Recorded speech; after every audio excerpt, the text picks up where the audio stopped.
सबसे बड़ी बात है इस कमेटी की, ये कमेटी सभी मुद्दों पर एकमत है, नॉन पार्टीजन बात है। थोड़ा सा सब पीछे हो जाएगी एक बार ना।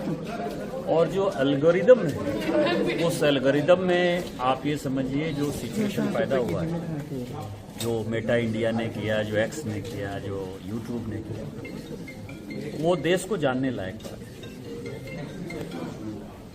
कि बीजेपी, कांग्रेस, समाजवादी पार्टी, आम आदमी पार्टी सभी के यदि एल्गोरिदम में व्यूअरशिप को देख लीजिए तो वो व्यूअरशिप जो है केवल 23 मिलियन,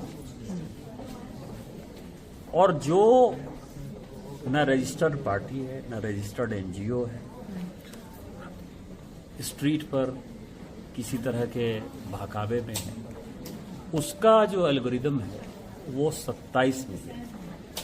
सभी पॉलिटिकल पार्टी मिलकर 23-24 मिलियन पर है, वो अकेले वहाँ। अभी एंटी रिजर्वेशन एक फोरम बना है 5-6 दिन पहले, वो 7 मिलियन पर। और उसका कारण है कि इनकी एक पॉलिसी है कि ये नए लोगों को तरजीह देंगे तो पुराने लोगों को तरजीह नहीं देंगे। दूसरा जो सवाल ये है कि मेटा इंडिया ने प्रधानमंत्री जी के जो कंटेंट को हटाया, ये मेटा इंडिया पहली बार ऐसा काम नहीं कर रही है। आपको यदि ध्यान हो तो जनवरी में जकरबर्ग ने खुद से ही स्टेटमेंट दिया कि 2024 का चुनाव जो है हार गए। अब मुझे लगा कि 2014 में भी माननीय प्रधानमंत्री मोदी जी ही थे, 2019 में भी थे, 2024 में थे, तो कौन हार गया? लेकिन कोविड-19 के कारण हार गए और बाद में उनको माफी मांगनी पड़ी। इसका मतलब ये है कि उनका जो माइंडसेट वो देश को डिस्टेबलाइज करने का है। और जब भारत के प्रधानमंत्री का जो है वीडियो उतारा जा सकता है, और उन्होंने खुद स्वीकार किया कि 5 घंटे तक उतारा, 12:30 बजे रात से लेके सुबह 5 बजे तक जो है वो कंटेंट गायब रहा, तो ये बड़ी सीरियस बात है। हमारी कमेटी ने 2 चीजें कही हैं, स्पष्ट तौर पर कही हैं कि ये माफीनामा जो वो माफी मांग रहे हैं, ये माफीनामा जकरबर्ग के तरफ से आना चाहिए।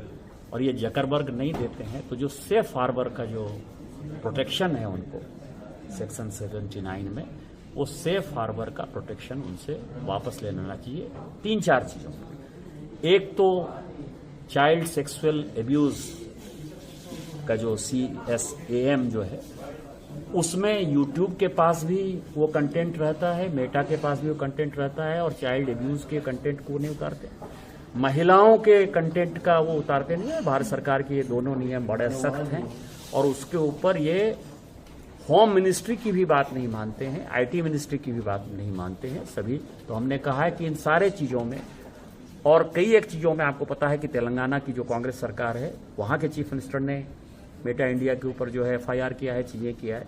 हमने कहा है कि इन सबों से सेफ हार्बर खत्म कर लीजिए। और एक और पॉलिसी चेंज करने की बात है कि ये पब्लिशर हैं कि इंटरमीडियरी हैं, क्योंकि जब इनके ऊपर अधिकार है, ये अपने अधिकार से किसी भी कंटेंट को बढ़ा सकते हैं, घटा सकते हैं, उतार सकते हैं, छोटा कर सकते हैं, बड़ा कर सकते हैं, कम्युनिटी नोट डाल देंगे जिसमें गाली गलौज आ जाएगा। और इनकी जो पॉलिसी है कि एब्यूजिव लैंग्वेज नहीं होना चाहिए, हरासमेंट नहीं होना चाहिए, जो पॉलिसी है उस पॉलिसी को नहीं मानते हैं। तो इन सारी चीजों से सेफ हार्बर हटाने की बात करनी चाहिए। सर दोबारा क्या मेटा ऑफिशियल को दोबारा भी बुलाया जाएगा क्या? सर दोबारा बुलाया जाएगा क्या? कह दिया हमने।